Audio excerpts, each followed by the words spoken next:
산청 하동 산불이 발생한 지 오늘로 열흘째지만 완진이 이루어지지 않고 있습니다. 진화율이 99%로 불과 1%만 남았지만 마무리가 쉽지 않습니다. 이유가 있었습니다. 박정혁 기자가 보도합니다.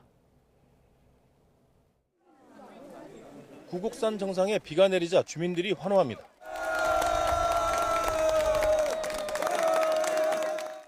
하지만 비는 야속하게도 10분쯤 내리고 그쳤습니다.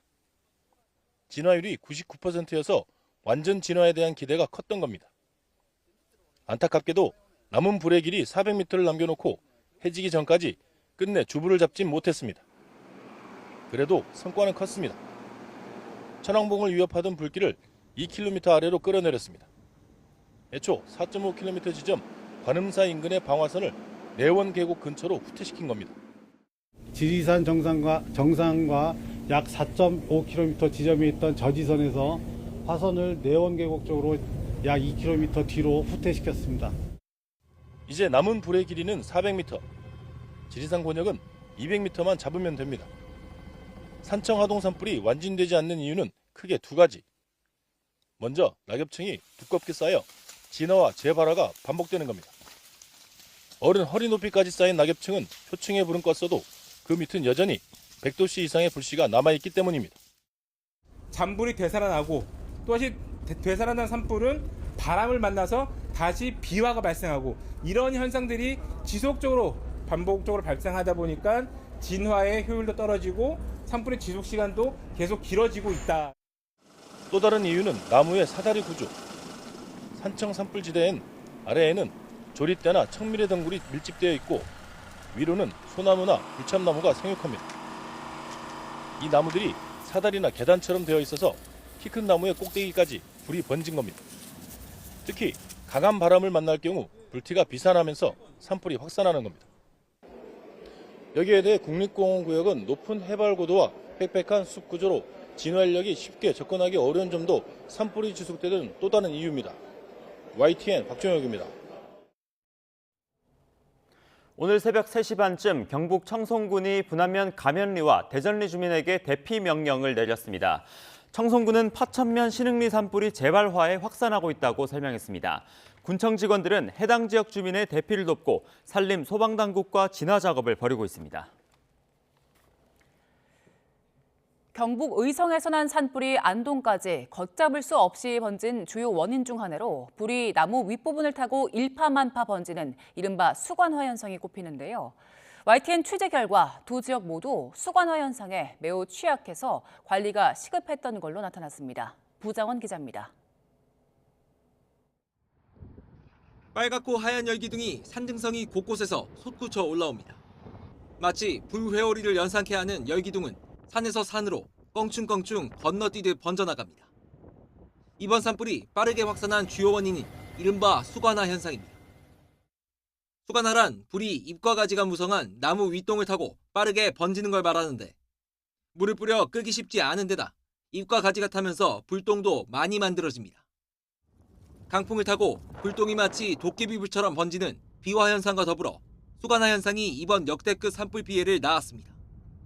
처음 의성에서 발생한 산불은 안동까지 순식간에 확산했는데 YTN 취재진이 국립산림과학원 자료를 분석한 결과 안동과 의성 모두 수관화 현상에 취약한 상태였던 거로 나타났습니다. 해당 자료는 산불 예방을 위해 숲이 지나치게 울창해지지 않도록 관리가 필요한 지역을 구분해놨는데 안동의 경우 거의 도시 전체가 우선 관리 대상에 속했고 의성 역시 관리 대상 지역이 적지 않았습니다.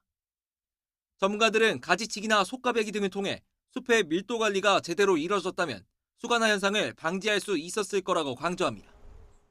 우리나라 산림이 굉장히 울창해져 있습니다. 계속적으로 육성도 많이 하고 이러다 보니까 산림의 밀도가 굉장히 높고요. 또 계절과 관계없이 잎이 무성해 수관화 현상을 유발하기 쉬운 소나무의 비중이 너무 높은 만큼 화렵수림으로 수종 변화를 적극 유도해야 한다는 지적도 나옵니다. YTN 부장원입니다. 전국에서 활동 중인 산불 예방 진화대원은 9,600명에 달하지만 평균 연령이 환갑으로 고령자가 대다수입니다. 최저 시급을 받는 기간제 업무다 보니 전문성이 떨어지는 등 이번 대형 산불 사태 속에 취약점이 극명하게 드러났습니다. 권민석 기자의 보도입니다. 화마와 사투에 기진맥진한 산불 진화대원들이 잠시 눈을 붙이고 있습니다. 주름진 얼굴엔 고된 노동의 흔적이 고스란히 내려앉았습니다. 2023년 기준으로 전국 산불 진화 인력은 모두 1,143명. 이 가운데 94.6%는 잔불 정리와 뒷불 감시 역할을 하는 산불 전문 예방 진화대원입니다. 그런데 무려 69.7%가 60세 이상, 평균 연령이 환갑에 이를 만큼 고령으로 채워져 있습니다. 산불이 나면 별다른 보호장구 없이 15kg짜리 등진 펌프와 갈퀴를 들고 현장에 투입되는데 이번처럼 대형 산불 진화 임무를 수행하며 안전까지 지키기엔 역부족일 수밖에 없습니다. 지난 22일 경남 산청군에서 사망한 진화대원 3명이 모두 60대였고 24일 전북 진안군 산불 때 다친 2명은 70대였습니다.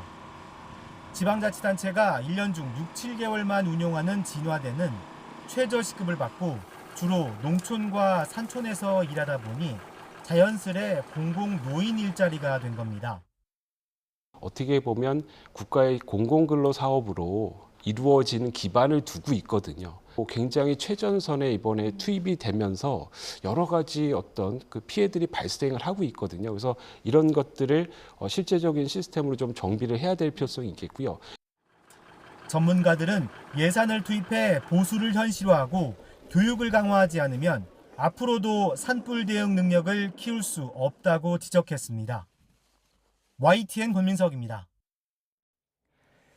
일주일 동안 경북 지역을 휩쓴 산불은 사그라들었지만 피해 지역 주민들은 막막하기만 한데요. 원래 일상을 회복하기까지는 상당한 시간이 걸릴 걸로 보입니다. 임예진 기자가 현장에 다녀왔습니다. 굽이진 산길을 한참 들어가야 나오는 안동 기란면 대곡리 한실마을. 10여 가구가 모여 사는 소담한 마을이 잿빛으로 변했습니다. 마을로 들어서는 길목부터 휴대전화가 먹통이 됐습니다. 전화와 인터넷은 물론 종일 울리던 재난안전 문자도 받을 수 없습니다. 주민들은 닷새째 10km 떨어진 대피소에 머물고 있는데 다 타버린 집이 눈에 밟혀 수시로 마을을 찾습니다. 이 안에 전자제품 다 못 건지고 이 집 안에는 냉장고 2대, 텔레비 하나, 세탁기 하나, 또 선풍기도 한 3대 있고. 이곳에서 나고 자란 84살 할머니는 불이 마을로 번지던 당시 상황을 떠올리면 아직도 가슴이 철렁합니다. 사방이 연기로 뿌옇게 변하자 할머니는 아픈 다리를 이끌고 하수구 안으로 대피해 3시간 넘게 구조를 기다렸습니다. 마음이 더 불안하고 이제 이따 따라오면 눈물 말도 못하지 뭐. 산불이 덮친 뒤 끊겨버린 전기와 수도도 언제 다시 돌아올지 알 수 없습니다. 한창 바쁘게 돌아가고 있어야 할 농기계도 모두 불에 타 당장 생계도 막막합니다. 아직 뭐 실감이 안 나, 막. 이래 보니까, 뭐, 타는 갑작하고, 뭐, 그렇게. 아직 뭐, 어리빵빵하게 막, 그렇다. 빨리 전기가 들어오고, 물이 나오고 하면 좀 안전하게 좀 살면 싶어. 무섭게 번지던 산불은 사그라들었지만 화마가 핥히고 간 마을에는 깊은 상흔이 남았습니다. 주민들이 평온했던 일상으로 돌아가기까지는 오랜 시간이 걸릴 것으로 보입니다. YTN 임혜진입니다. 이번 영남권 산불로 많은 사람이 숨지거나 다쳤고 재산 피해도 천문학적 규모일 걸로 예상됩니다. 향후 화재를 낸 가해자에게 배상 책임을 물을 수는 있겠지만 현실적으로 모든 손해를 보전하긴 어려울 거란 관측이 나옵니다. 윤혜리 기자입니다. 영남 지역 대형 산불로 60여 명이 숨지거나 다친 데다 3만 3천여 명의 이재민이 발생했고 건물 3,400여 곳이 탔습니다. 현재까지 발화 원인은 성묘객의 실수나 풀베기, 용접 작업 과정에서 튄 불씨 등 과실에 따른 실화로 추정됩니다. 고의든 과실이든 위법 행위로 다른 사람에게 손해를 끼쳤다면 배상 책임을 지게 될 수도 있습니다. 산림과 농지, 주택과 상가 등 재산 피해는 물론이고 인명피해와 정신적 피해에 대한 위자료도 청구 대상입니다. 하지만 실화자들이 실제로 배상하게 될 금액은 청구되는 금액보단 낮을 가능성이 큽니다. 불법 행위로 물건이 없어졌다면 멸실 당시 시가를, 훼손됐을 때 수리나 원상복구에 드는 비용을 배상액으로 산정하는데 보통 청구액보단 낮습니다. 또 중대한 과실이 없었다면 실화자의 피해 확대 방지 노력이나 당사자의 경제 상태, 화재와 연소 확대 원인 등을 고려해 배상액이 줄어들 수도 있습니다. 실제로 지난 2019년 4월 강원 지역 대형 산불은 한전의 전신줄 관리 부실이 원인으로 지목됐지만 배상 책임은 이재민들이 청구한 260억 원의 33%, 감정액의 60%인 87억 원만 인정됐습니다. 더군다나 이번 화재의 경우 법원에서 배상액이 감경된다고 해도 사인인 실화자들이 배상하기 어려울 정도로 큰 규모일 것이라는 분석도 나옵니다. 배상 명령을 이행하지 못하고 회생, 파산 신청을 할 가능성도 있는 겁니다. 재산이 1억밖에 없으신데 100억의 어떤 판결이 나왔다.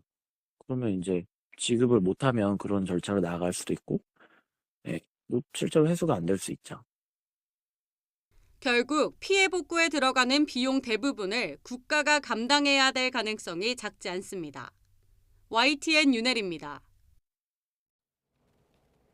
산불이 지리산까지 옮겨 붙으면서 멸종위기 동식물의 안전도 위협받고 있습니다. 대표적인 동물이 지리산 반달가슴곰입니다. 아직 겨울잠에서 깨어나지 않은 곰들이 다치지는 않을지 우려가 커지고 있습니다. 염혜영 기자입니다. 지리산까지 밀고 들어온 불로 골짜기, 능선마다 연기가 가득합니다. 불길은 무서운 기세로 사람은 물론 동식물들의 보금자리를 집어삼키고 있습니다. 1호 국립공원인 지리산에는 다양한 멸종 위기종이 살고 있습니다. 대표적인 동물이 반달가슴곰입니다. 현재 90마리 정도가 지리산 일대에 살고 있고 30마리만 위치 추적기를 달고 있습니다. 반달가슴곰은 아직 겨울잠에서 깨기 전인데 다행히 불이 번지고 있는 구곡산에서 천왕봉까지 능선에서 자고 있는 곰은 없는 거로 파악됐습니다. 불길에서 가장 가까운 개체는 천왕봉에서 4.5km 정도 떨어진 곳에 있습니다. 다만 위치 추적이 불가능한 나머지 60마리의 안전은 그야말로 하늘에 맡겨야 합니다. 지리산 국립공원 측에서도 지금 반달곰의 그 소재라든지 위치를 파악을 하고 그 안전 여부를 확인을 하고 있다라고 하는데 위치 파악이 안 되는 이제 반달곰들도 굉장히 있고 그 이외에 우리가 굉장히 멸종 위기적인 동물들도 있는데 그런 그 동물들을 안전하게 대피하는 거에는 분명히 좀 한계가 있습니다. 국립공원관리공단에서 무인 카메라 등으로 살피고 있지만 아직 모습이 잡힌 반달가슴곰은 없습니다. 전문가들은 이번 산불이 지나간 뒤에 서식 환경 변화 역시 멸종위기 동물에게 큰 위협이 될 거라고 걱정하고 있습니다. YTN 염혜원입니다. 산불 현장에서 복귀하던 소방 차량이 고속도로 중앙분리대와 충돌하는 사고가 났습니다. 달리던 버스에 불이 붙어 승객이 대피하고 주택 화재로 중상을 입는 일도 있었습니다. 사건 사고 소식 정현우 기자의 보도입니다. 앞부분이 찌그러진 채 고속도로에 멈춰 있는 소방 차량. 사고 충격에 파편도 많이 떨어져 있습니다. 오전 10시 반쯤 중앙고속도로 충북 단양 부근을 달리던 소방용 펌프 차량이 중앙분리대를 들이받았습니다. 의성 산불 현장에서 복귀하던 소방대원 4명이 타고 있었는데 크게 다친 사람은 없는 것으로 파악됐습니다. 맹렬한 불길에 휩싸인 버스에서 검은색 연기가 뿜어져 나옵니다. 오후 2시 10분쯤 서울 방향 경부고속도로 금토 분기점 부근을 달리던 고속버스에서 불이 났습니다. 승객들이 밖에서 오도 가도 못하고 고속도로 한가운데라서 버스 옆에 그 불이랑 좀 가깝게 그냥 박혀 있더라고요. 연기를 보고 운전기사와 승객이 급히 대피하면서 다행히 다친 사람은 없었습니다. 불이 붙은 아파트 옥상에서 회색 연기가 계속 피어오릅니다. 오전 10시 반쯤 경기 하남시 4층짜리 아파트 옥상에서 화재가 발생했습니다. 불났다 막 그러더라고. 그래서 보니까 연기 막 나고 막 그러고 있는 사이에 소방차 소리도 나고 그러더라고요. 주민 2명이 급히 대피해 다친 사람은 없었는데 연기를 보고 놀란 시민들의 119 신고가 잇따랐습니다. 불이 집어삼킨 집이 검은색 잿더미로 변해 폭삭 주저앉았습니다. 오후 3시 10분쯤 전남 광양시에 있는 1층짜리 주택에서 난 불이 40분 만에 진화됐습니다. 70대 남성 거주자가 급히 대피했지만 온몸에 3도 화상을 입어 병원 치료를 받고 있습니다. YTN 정인우입니다. 오늘 새벽 0시 50분쯤 부산 사상구 엄궁동에 있는 자동차 금형제조 공장에서 불이 나 3시간여 만에 꺼졌습니다. 신고를 받고 출동한 30대 소방대원이 진화 작업 중에 낙하물에 머리를 맞아서 병원으로 옮겨졌는데 크게 다치지는 않은 것으로 전해졌습니다. 소방당국은 정확한 화재 원인과 피해 규모를 조사하고 있습니다. 어제는 전국적으로 꽃샘 추위가 기승을 부리면서 곳곳에 눈비가 쏟아졌지만 건조함을 해소하기에는 역부족이었습니다. 게다가 북서풍의 영향으로 영남 지역은 건조함이 더욱 심해질 것으로 보여 산불 위험은 그대로입니다. 김민경 기자의 보도입니다. 3월의 끝자락에 접어들었지만 다시 찾아온 꽃샘 추위가 전국을 덮쳤습니다. 일부 내륙의 아침 기온은 영하권을 기록했고 서울도 0.6도까지 떨어지며 체감온도는 영하 1.9도에 달했습니다. 북쪽에서 상층 기온이 영하 30도에 달하는 강한 한기가 내려왔기 때문인데 추위와 함께 곳곳에서는 눈이 쏟아졌습니다. 강원 일부 지역에는 대설주의보가 내려지며 5cm가 넘는 눈이 쌓였습니다. 충청과 전북, 경북 내륙에서 1cm 안팎의 눈이 내렸고 서울에도 한때 진눈깨비가 휘몰아치기도 했습니다. 기압골 영향으로 중부지방을 시작으로 전국 대부분 지역에 비 또는 눈이 내렸는데요. 강원 산지를 중심으로는 눈으로 내려 쌓였고 기온이 낮은 일부 중부 내륙에도 약하게 눈으로 내려 쌓인 곳이 있습니다. 산불 지역인 산청을 비롯해 영남 일부에도 양은 적었지만 진화에 도움이 될 반가운 비가 내렸습니다. 눈비가 전국 곳곳을 적셨지만 건조함을 해소하기엔 부족해 건조특보는 동쪽을 넘어 서쪽까지 확대됐습니다. 특히 영남 지역은 북서풍이 소백산맥을 넘으면서 수분을 잃어 건조함이 더 심해질 걸로 보입니다. 이에 더해 오늘까지는 순간 풍속이 초속 15에서 20m에 이르는 강한 돌풍이 예보돼 불씨가 되살아나거나 번질 가능성이 여전합니다. 오는 월요일부터는 기온이 다시 오르면서 산불 발생의 최악인 남고북저 기압 패치가 예상되는 만큼 당분간 산 주변에서는 불 사용을 절대 하지 말아야 합니다. YTN 김민경입니다. 미얀마 강진 소식 알아봅니다. 미얀마에서 강진 사망자가 눈덩이처럼 불어나 1,600명 넘게 숨지고 3,400여 명이 다쳤습니다. 미얀마 강진 여파로 무너진 태국 고층 빌딩 현장에서는 90명가량이 숨지거나 실종된 걸로 파악된 가운데 구조 작업이 이어지고 있습니다. 신홍진 기자의 보도입니다. 미얀마 수도 네피도의 무너진 건물 사이에서 구조대원들이 생존자를 찾고 있습니다. 수색 작업이 진행되면서 사망자 수가 급격히 늘어나고 있습니다. 부상자는 훨씬 더 많고 실종자도 상당수에 이릅니다. 초기 집계 결과 건물 2,900채가 부서진 것으로 파악됐는데 특히 진앙에서 가까운 제2의 도시 만달레이 상황이 심각합니다. In Mandalay, it's so desperate. Mandalay, it's just 12 miles away from the epicenter, and the damaging of infrastructures, the buildings, the roads cracking, airport's tower was just falling, and the bridge. 33층 빌딩이 무너지는 등 역시 큰 타격을 받은 태국에서도 숨진 이들이 많아졌습니다.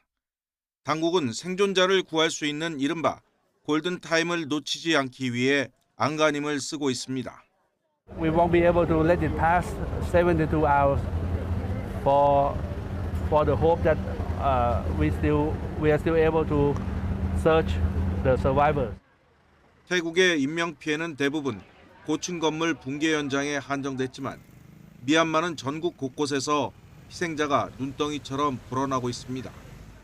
끊어진 통신망이 연결되면 얼마나 더 많이 집계될지 짐작도 할 수 없습니다. 미국 지질조사국은 사망자가 10,000명 이상으로 증가할 가능성을 71%로 추산했는데 자칫 우려가 현실이 될 수 있는 상황입니다. YTN 신홍진입니다. 미얀마 강진 발생 이틀째인 어제까지 피어 지역에서 접수된 우리 교민이나 한국인 관광객 인명피해 사례는 없는 걸로 파악됐습니다.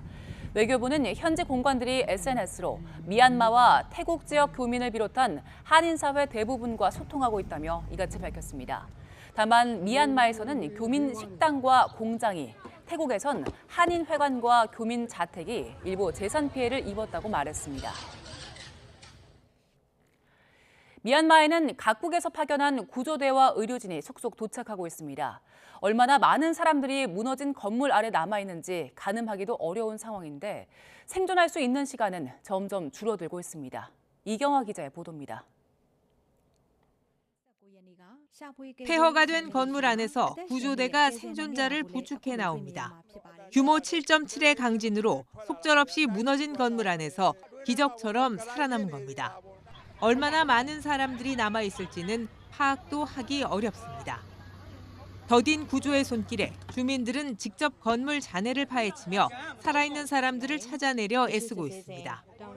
미얀마 군정이 국제사회의 지원을 호소한 뒤 각국 구조대와 의료진은 속속 피해 현장으로 향했습니다. 가장 먼저 출발한 중국과 러시아 구조대는 미얀마 현지에 도착했습니다. 인도 정부도 수색대와 의료팀, 식량 등을 피해 지역에 보냈습니다. As soon as they land, it will be very crucial next 24-48 hours. Finding lives, the golden period would be gainfully engaged. 미얀마 강진 여파로 고층 건물이 무너진 태국에서도 실종자 수색이 이어지고 있습니다. 숨지거나 다친 사람 외에도 수십 명이 잔해 속에 남아있는 것으로 추정됩니다. หรือว่าสามารถช่วยผู้ที่ติดอยู่ในซากตึกออกมาได้ก็จะเป็นหน้าที่ของพวกเราที่จะอยู่เต็นท์ที่แห่งนี้ในการที่จะช่วยชีวิตพวกเขาหรือประเมิน 방콕에서는 30대 임신부가 강진 속에도 무사히 출산에 성공했습니다. 이 여성은 흔들림 속에 진통이와 놀랐지만 의료진이 침착하게 자신을 분만대로 이끌었다며 감사를 전했습니다. YTN 이경아입니다. 미얀마는 두 개 거대한 지각판 경계에 있어서 늘 지진의 위험이 있는데요. 특히 대륙을 남북으로 가로지르는 긴 활성 단층이 존재해 한 번 지진이 나면 태국까지 영향을 주는 걸로 분석됐습니다. 정혜윤 기자의 보도입니다. 미얀마는 두 개의 큰 지각판의 경계에 위치해 있습니다. 바로 유라시아판과 인도판입니다. 특히 이 지역에는 남북으로 자리한 거대한 활성 단층이 존재합니다. 유라시아판하고 인도판이 충돌하는 곳에 해당하는데요. 인도판이 유라시아판에 대해서 이 북동 방향으로 충돌을 해와요. 이번 지진은 그 충돌력에 의해서 주양 이동단층성 지진이 발생을 한 결과로 일어났고요. 지진을 일으킨 단층은 바로 미얀마 국토를 남북으로 관통하는 사가잉 단층대입니다. 길이가 무려 1200km에 달하는 이 단층대에는 제2의 수도 만달레이를 비롯해 수도 네피도와 최대 도시 양곤 등 미얀마의 주요 도시가 자리하고 있습니다. 특히 사가잉 단층은 아직도 활발한 활성 단층으로 1946년 규모 7.7의 미얀마 강진과 2012년 규모 6.8의 강진 모두 이 단층대에서 발생했습니다. 또 이번에는 단층이 남북으로 이동하며 강한 지진파가 인근 태국에까지 큰 영향을 미쳤습니다. 남북 방향으로 길게 원래 늘어서 있고 여길 따라서 지진이 원래부터 많이 발생을 했거든요. 근데 그때 쪼개진 단층면이 남북 방향으로 길게 쪼개지면서 그 방향으로는 굉장히 강한 지진파가 전달이 일어나게 돼요. 그러다 보니까 1000km 정도 떨어진 태국에서 엄청난 지진동이 관측이 됐다고 하잖아요. 이번 미얀마의 규모 7.7의 강진은 히로시마 원자폭탄의 약 30개 이상의 폭발과 맞먹는 에너지라는 분석이 나옵니다.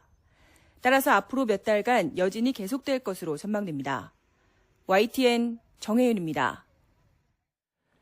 베트남 호치민을 출발해 인천으로 향하려던 대한항공 비행기가 엔진 이상으로 2시간 넘게 이륙하지 못했습니다. 이 항공기에 타고 있던 한 탑승객은 YTN에 현지 시각 29일 밤 11시 40분에 이륙하려던 KE476 여객기 오른쪽 엔진에 이상이 생겨 기내에 2시간 넘게 갇혀 있었다고 밝혔습니다. 대한항공 측이 엔진 점검이 완료됐다고 안내한 뒤에도 이륙까지 시간이 한참 더 소요돼 승객들이 불안을 호소했습니다. 이런 가운데 대통령 탄핵 심판 결과가 언제 발표될지 여전히 안개 속입니다. 다음 달 중순 두 재판관의 임기가 마무리되는데 이 날짜에 주목할 필요가 있습니다. 김영수 기자가 보도합니다. 문영배 헌재소장 권한대행과 이미선 재판관이 퇴임하는 다음 달 18일은 윤석열 대통령 사건 선고의 사실상 마지막 마지노선으로 꼽힙니다. 전직 대통령 사례에 따라 금요일을 고집한다면 다음 달 4일과 11일 선고 가능성이 있습니다. 굳이 요일을 따지지 않는다면 재판관들이 임기를 마치는 셋째 주에도 기일을 잡을 수 있습니다. 박근혜 전 대통령 탄핵 심판을 이끌었던 이정미 권한대행은 금요일 파면을 선고한 뒤 돌아오는 월요일 헌재를 떠났습니다. 우리 헌법재판소는 바로 엊그제 참으로 고통스럽고 어려운 결정을 하였습니다.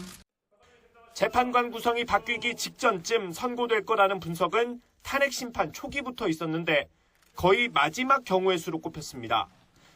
이후 한 달 넘게 헌재의 숙고가 계속되면서 유력한 금요일이 수차례 아무 일 없이 지나갔고 최근에는 오히려 가장 가능성이 큰 관측으로 떠올랐습니다. 하지만 재판관들이 퇴임하기 전에 헌재가 반드시 선고해야 한다는 규정이 있는 건 아닙니다. 헌법재판소법에는 사건을 180일 안에만 결론 내도록 규정하고 있을 뿐입니다. 실제 지난 2017년에는 탄핵 심판 중간에 박한철 헌재소장이 임기를 마치면서 퇴임하기도 했습니다. 다만 다음 달 18일을 넘기면 헌재는 6인 체제가 되고 마은혁 재판관 임명 여부를 포함해 예상치 못한 변수가 생길 수 있는 만큼 남은 보름 정도의 시간 동안 치열한 고민이 있을 것으로 보입니다. YTN 김영수입니다. 대통령실은 윤 대통령 탄핵 심판 장기화와 민주당 이재명 대표의 무죄 판결 등 현안에 대해서 전략적 침묵을 이어가고 있습니다. 한덕수 대행 보좌와 산불 같은 민생 문제에 집중하고 있는데 윤 대통령 탄핵 선고 전까지는 민감한 이슈에 대한 언급은 자제할 것으로 보입니다. 신윤정 기자가 보도합니다.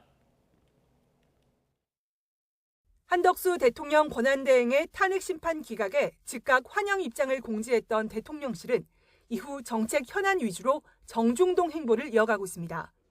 한대행 복귀 뒤 처음 열린 국무회의에 참모진이 대거배석하고 산불 현장에서 열린 당정협의에서는 지원 대책에 머리를 맞댔습니다.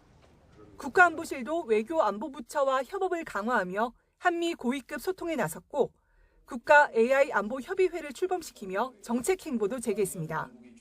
이재명 더불어민주당 대표의 항소심 무죄에는 공식 입장을 내지 않았는데 실무진들은 예상치 못한 만큼 놀란 건 사실이라는 반응을 보였습니다. 헌재가 윤석열 대통령 탄핵 심판에서 장고를 이어가는 데 대해서도 침착하고 담담하게 기다린다는 입장을 견지하고 있습니다. 여권 관계자는 윤 대통령이 침묵을 이어가는 상황과 관련해 침묵도 메시지라며 대통령실도 이런 분위기를 따르고 있는 게 아니냐고 해석했습니다. 윤 대통령 탄핵 심판 선고를 앞두고 사법부와 헌재를 자극하지 않으려는 걸로 보이는데 물밑에서는 대통령의 직무 복귀에 대한 기대감을 키우는 기류도 읽힙니다.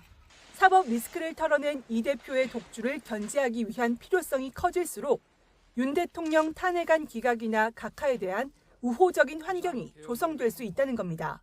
그러나 이 대표 무죄 선고 직후 나온 여론조사에서는 여전히 60%가 탄핵에 찬성하는 등 여론 지형에는 변화가 없는 상황입니다. 이런 만큼 대통령실은 섣부른 예단 대신 민주당의 공세와 그에 따른 여론의 추이를 지켜보며 헌재 결과가 나올 때까지 침묵을 이어갈 것으로 전망됩니다. YTN 신윤정입니다. 민주당 이재명 대표의 선거법 2심 무죄와 윤 대통령 탄핵 선고 지연이 맞물리면서 주말에도 여야는 치열한 여론전을 이어갔습니다. 국민의힘은 대법원이 직접 이 대표 2심 판결을 뒤집어야 한다고 주장했고 민주당은 헌법재판소에 조속한 윤 대통령 파면 결정을 압박했습니다. 나혜인 기자입니다. 이재명 대표 항소심 무죄 판결이 잘못됐다고 보는 여당 내부에선 대법원에 파기 자판을 요구하는 목소리가 잇따르고 있습니다. 판결을 다시 유죄로 뒤집는 건 같지만 파기 환송을 해서 2심 법원 판단을 또 받게 하면 시간이 오래 걸리니 대법원이 직접 판결하라는 주장입니다. 조기 대선 가능성이 여전한 상황에서 이 대표 출마를 저지하기 위해 사법부 압박에 나선 겁니다. 지도부는 거리를 뒀지만 일부 여당 의원들은 주말 탄핵 반대 집회에 참석해 헌법재판소의 윤 대통령 복귀 결정을 동시에 촉구했습니다. 대통령 탄핵 심판은 기각이 될 것입니다. 믿습니까? 대통령은 곧 직무에 복귀하실 것입니다. 민주당은 민주당대로 헌재가 더는 숙고한다고 해석할 수 없을 정도로 윤 대통령 탄핵 선고를 지연하고 있다고 비판했습니다. 내란 우두머리 혐의로 기소된 피고인을 대통령직에서 파면하는 게 그토록 어려운 일이냐며 침묵하는 이유만이라도 설명해보라고 요구했습니다. 국민의 인내심은 한계에 달했고 헌재의 잘못된 결정과 선고 지연이 폭동으로 이어질 수 있다는 주장까지 나왔습니다. 5개 야당 지도부는 시민사회단체와 연대한 탄핵 촉구 집회에 참석해 목소리를 높였습니다. 한 목소리로 다음과 같이 주문을 내려주십시오. 비정부인 대통령 윤석열을 파면하라. 제1야당 대표의 기사회생으로 차기 대권 경쟁 구도를 걱정하게 된 여당과 미뤄지는 대통령 탄핵 선고를 불안해하는 야당의 사법부 압박 수위가 갈수록 높아지는 모습입니다. YTN9입니다. 이런 가운데 중앙선거관리위원회는 어제 마감된 4.2 재보궐선거 사전투표율이 7.94%를 기록했다고 밝혔습니다. 서울 구로구청장 보궐선거 사전투표율은 8.24%, 충남 아산시장 재선거는 12.48%로 집계됐습니다. 이 밖에 전남 담양군수 재선거 사전투표율은 37.92%, 경북 김천시장 재선거는 18.34%, 경남 거제시장 재선거는 19.36%를 기록했고 부산시 교육감 재선거의 사전투표율은 5.87%로 나타났습니다. 본투표는 다음 달 2일 오전 6시부터 오후 8시까지입니다. 도널드 트럼프 미국 대통령이 다음 달 2일 상호관세 발표를 앞두고 고위 참모들에게 더 공세적인 관세 정책 입안을 주문했습니다. 또 수입 자동차에 대한 관세뿐 아니라 의약품 등 모든 수입품에 대한 보편 관세 구상을 추진할 거란 분석이 나왔습니다. 뉴욕에서 이승윤 특파원이 보도합니다.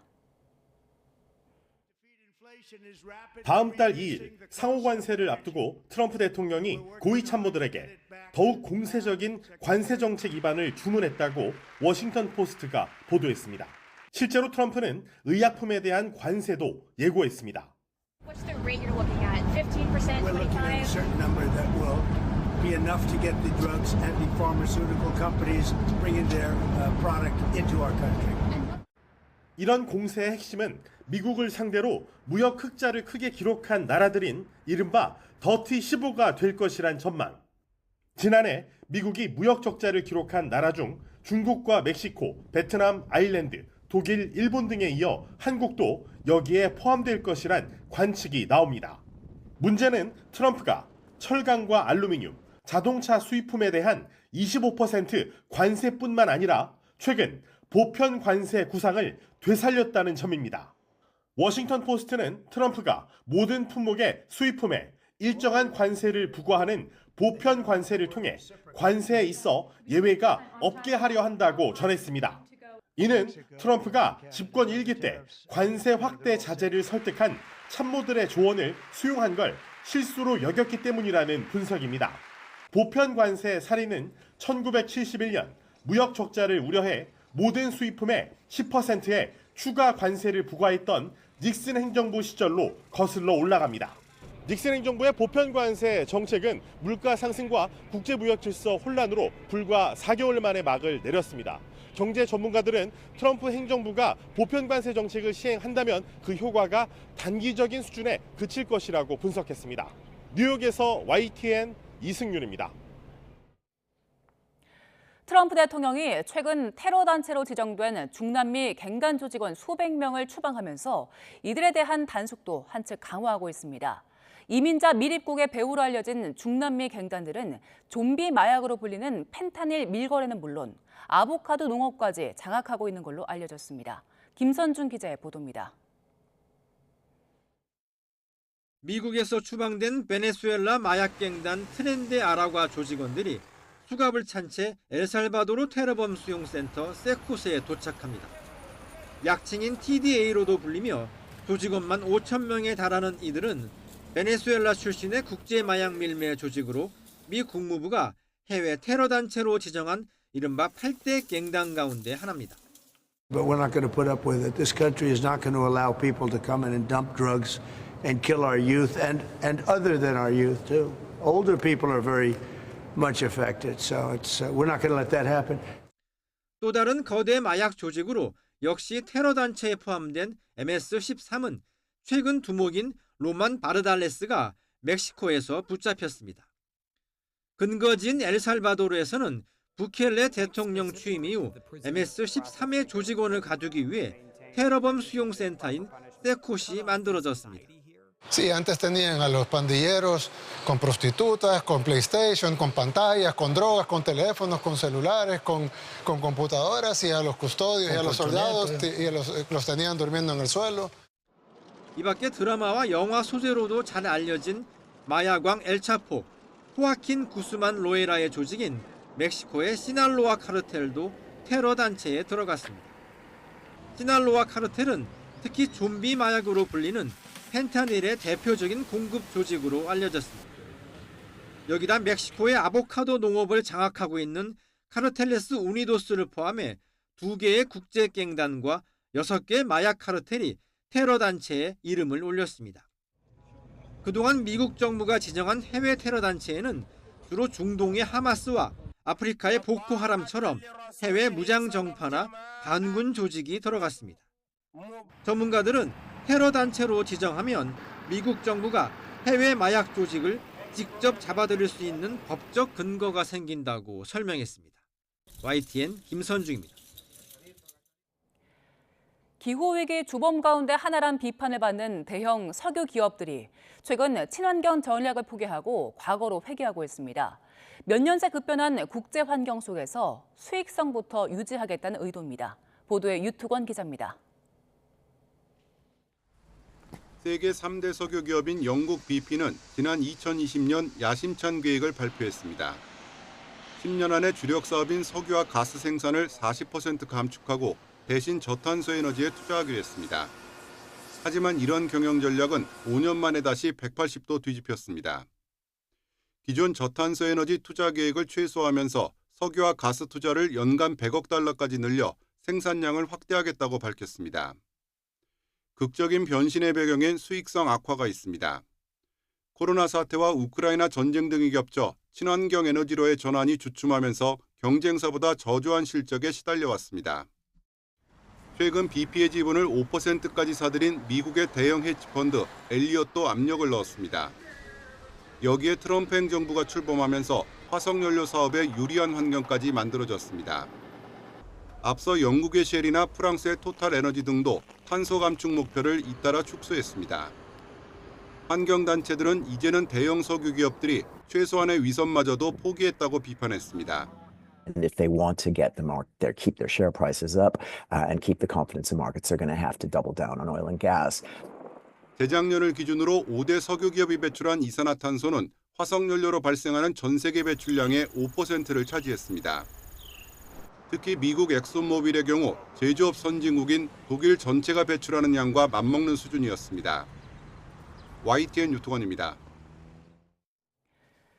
진실 화해를 위한 과거사 정리위원회가 국가기관 가운데 처음으로 과거 해외 입양 과정에서의 인권 침해를 인정했습니다. 하지만 여기서 그치지 않고 정부의 직접 사과와 피해 복구까지 이어져야 한다는 지적이 나옵니다. 윤태인 기자의 보도입니다. 진실 화해를 위한 과거사정리위원회 기자회견장에 해외 입양인들이 자리했습니다. 11살이던 1984년 부모의 이혼으로 고아원에 맡겨졌다 프랑스로 입양된 김유리 씨는 국가가 아동매매를 허락했다며 눈물을 흘렸습니다. 어머니가 입양 동의서 써주신 적 없습니다. 제 입양은 범죄입니다. 부끄러운 역사 받아주십시오. 말만 하지 마시고요. 말만 하지 마시고. 진실화해위는 김 씨를 비롯해 1960년대에서 90년대 해외 입양된 아동들이 인권을 침해당했다고 판단하고 정부의 공식 사과와 피해자 구제 조치 등을 권고했습니다. 이 과정에서 발견 장소를 허위로 적거나 부모 동의 없이 버려진 아이로 꾸미고 입양 보내기로 한 아이가 숨지자 다른 아이의 신원을 바꿔치기해 대신 입양 보낸 사실 등이 드러났습니다. 보호 장치도 없이 짐짝을 싣듯 비행기에 태워진 아이들. 장애 아동은 할인해준다는 당시 덴마크 일간지 기사 제목처럼 입양 아들은 마치 상품처럼 팔려갔습니다. 1971년에는 매달 15명의 아동을 보내주겠다. 그리고 이 숫자는 양부모 대기자 수의 기초에 재조정될 것이다라고 했는데 이번에 진실화해위 진실규명을 통해 피해자로 인정된 입양인은 56명. 하지만 신청인 가운데 42명은 서류가 미비하다는 이유로 피해자 인정을 받지 못했습니다. Uncertainty, the lack of documents, is at the core of what we adoptees have all experienced in the process of inter-country adoption. We are victims to state violence, but without a trace. 국가기관이 과거 해외 입양의 인권 침해와 국가 책임을 인정한 건 처음입니다. 하지만 여기서 그쳐서는 안 된다며 정부의 직접 사과와 피해 복구까지 이뤄져야 한다는 지적이 나옵니다. YTN 윤태인입니다. 뛰어난 요리와 서비스를 갖춘 식당에 주는 미슐랭 스타는 많이 들어보셨죠? 아시아 지역 식당을 대상으로 하는 아시아 50 베스트 레스토랑이라는 순위도 있는데요. 태국과 중국, 일본 같은 요리 강국들 사이에서 한식 레스토랑이 눈에 띄는 선전을 했습니다. 황혜경 기자가 시상식 현장에 다녀왔습니다. 한국에 오신 것을 환영합니다. 아시아에서 내로라는 요리사들이 한자리에 모였습니다. 16개 도시에 있는 식당 수백 곳 가운데 상위 50곳을 선정하는 자리입니다. 매년 두세 곳만 이름을 올렸던 우리나라가 올해는 식당 4곳을 명단에 올렸습니다. Number 25, Etanic Garden. 7th door. Number 10, Anjiam. The best restaurant in South Korea, Mingles. 여기에 51위부터 100위까지를 합하면 모두 10곳이나 됩니다. 특히 한식당이 아시아 레스토랑 5위 안에 든 건 이번이 처음. 해를 거듭할수록 명단 안에 드는 한식당도 많아지고 순위도 높아져 달라진 한식의 위상을 느낄 수 있습니다. 행사장 한쪽에 마련된 한식 부스에도 인파가 몰렸습니다. 우리 땅에서 난 식재료로 맛과 멋을 낸 음식들에 참가자들도 칭찬을 아끼지 않았습니다. Variation and the variety, yes. I particularly like the Korean barbecue. The variety of the side dishes, tofu and kimchi, and this is very unusual, sort of creative cuisine. 한식 전파의 최전선에 있는 셰프들도 한식에 대한 뜨거운 관심을 실감하고 있습니다. 한식이 사실 그 안에서 개인 캐릭터가 굉장히 강하기 때문에 어떻게 보면 예전에 비슷한 거를 찾을 수가 없는 것 같아요. 캐주얼 음식에서부터 시작된 관심이 이제 파인다이닝까지 충분히 올라오고 거기서 새로운 아이디어까지 사람들이 충분히 받아들이고 즐기는 모습들이 만들어지면서 어떻게 보면 좀 꽃을 피우고 있는 것 같아요. 아시아 레스토랑 1위는 태국 방콕에 있는 가간이 차지했습니다. 특히 방콕은 도쿄와 더불어 아시아 50 베스트 레스토랑에 9곳씩 이름을 올렸는데 언젠가는 우리 한식도 1위에 오를 수 있기를 바라봅니다. YTN 황혜경입니다. 프로축구에서 FC 서울이 대구FC의 극적인 역전승을 거두고 5경기 무패 행진을 달렸습니다. 서울은 홈 경기에서 한 골 1도움을 올린 정승원의 활약을 앞세워 대구를 3대2로 제압했습니다. 개막전 패배 이후 3승 2무의 상승세를 이어간 서울은 울산을 제치고 2위로 올라섰습니다. 포항과 울산의 시즌 첫 동해안 더비에선 포항이 이호재의 결승골로 울산을 1대0으로 눌렀습니다. 선두대전은 광주와 1대1로 비겼습니다.